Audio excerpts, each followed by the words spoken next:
So there you go with, you got the DMV who was involved, who participated. You have the police department, which is obvious.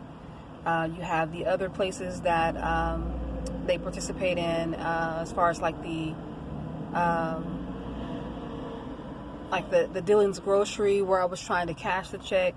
They all make phone calls to these people, and they let them know who I am because I'm already on that list, and say don't serve her or don't help her. And a prime example of that is yesterday I went into Walmart to return a phone because it had been corrupted. Now I'm spending money on these phones, my money, that I have a hard time coming by.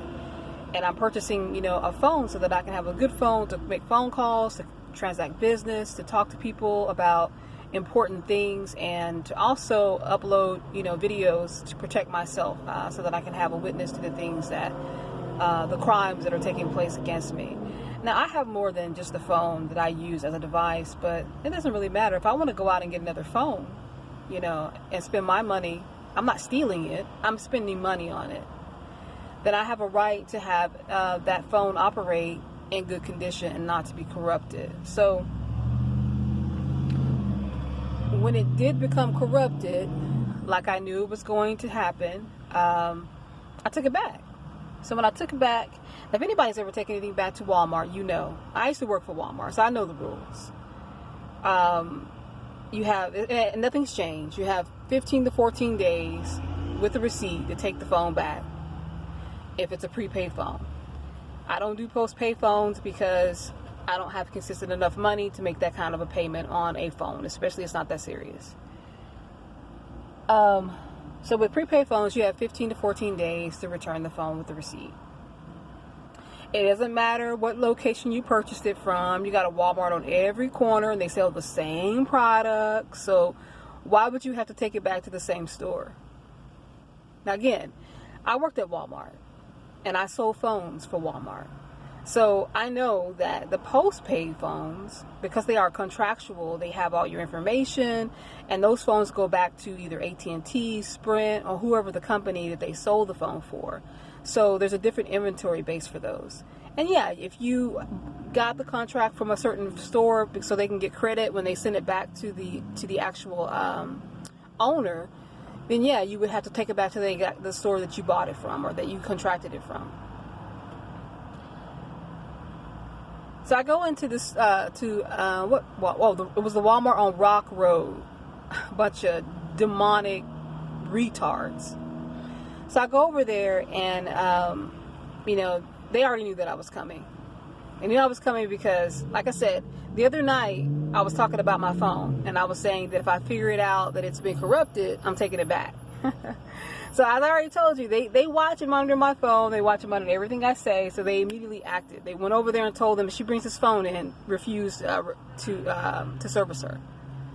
So when I came over there, they didn't have any other excuse but to say, oh, well, you have to take it back to the store that it came from. So I said, okay, well, where's the policy that says that? So they're scrambling, and then they bring out this policy saying that you got to take it back to the to the store that it came from if it's a postpaid phone. I said, can you read? This is not a postpaid phone. This is a prepaid phone.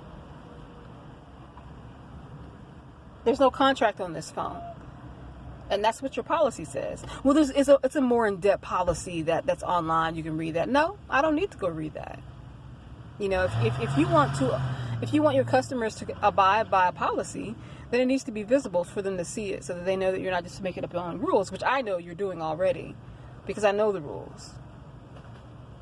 But more than that, you just showed me what the rule is, and now you're just trying to add to it because you don't want to service me. So I asked for a manager, and this guy comes over, this guy from Africa, Nigeria, wherever he was from. He didn't like he worked for Walmart. He was one of the asset protection guys. So he comes over and he's, not even listening to what I'm saying. He's just like a robot, just, repeating what the other two clowns had just said.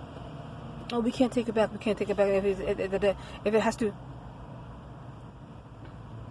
Like, sir, I'm not stupid. Do you know the difference between a prepaid phone and a postpaid phone? There's a major difference. And that's the reason why they're telling you that you need to bring back the postpaid phone, because there's a certain amount of things that go along with the returning of that merchandise. But with the prepaid phone, Walmart is selling this phone, and they're receiving monetary value for this phone. There's no third party. So not in the way that it would be when you have phone companies involved. So I know you can take this back. So just take it back. I have the receipt. I've only had the phone for 2 days. Just take it back. Can't do it. Okay, so I take it back to the store that I got it from. And when I got there, the lady that was helping me, she was, fine with taking it back. Because, like, what can you do? You can't refuse. I have the receipt. But in her computer, it said that it was non-refundable. Let me repeat that. In the computer, in the system, it said that my phone was non-refundable, even though I'd only had it for 2 days, and you have 15 days to return a phone like that.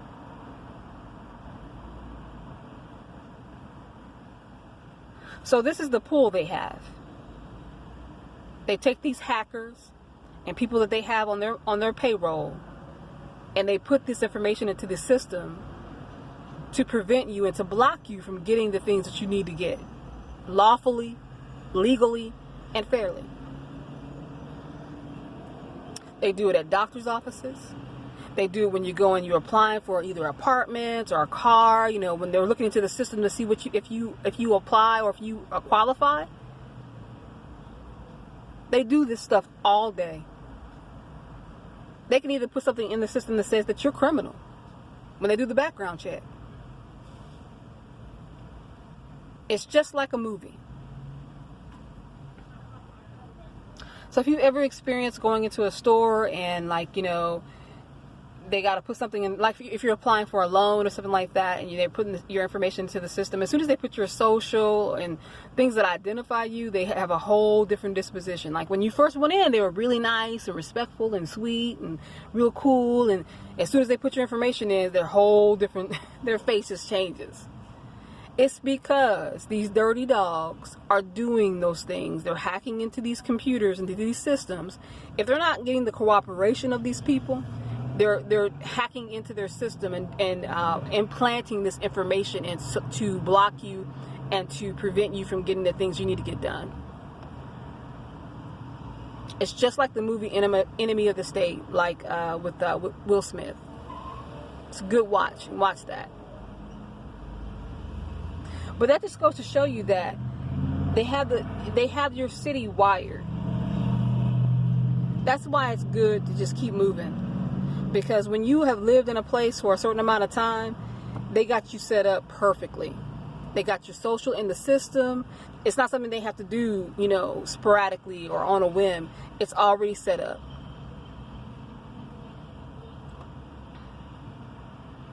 So when I've said in my other videos that, all this stuff is connected, it's all connected. It's all connected.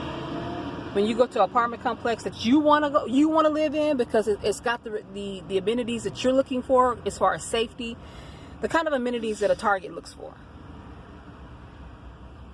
you mysteriously can't get apply for that or approve for that. Now you got to move over to the area where they want you to be, where the crime is, potheads and crankheads and meth, and they want you over in that area.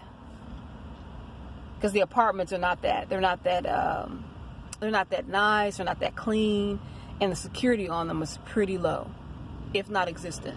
So that's where they want you, and that's where they push you. So if you guys, if you're not picking up on these things and you haven't discovered that that's the way this is working, you need to wake up.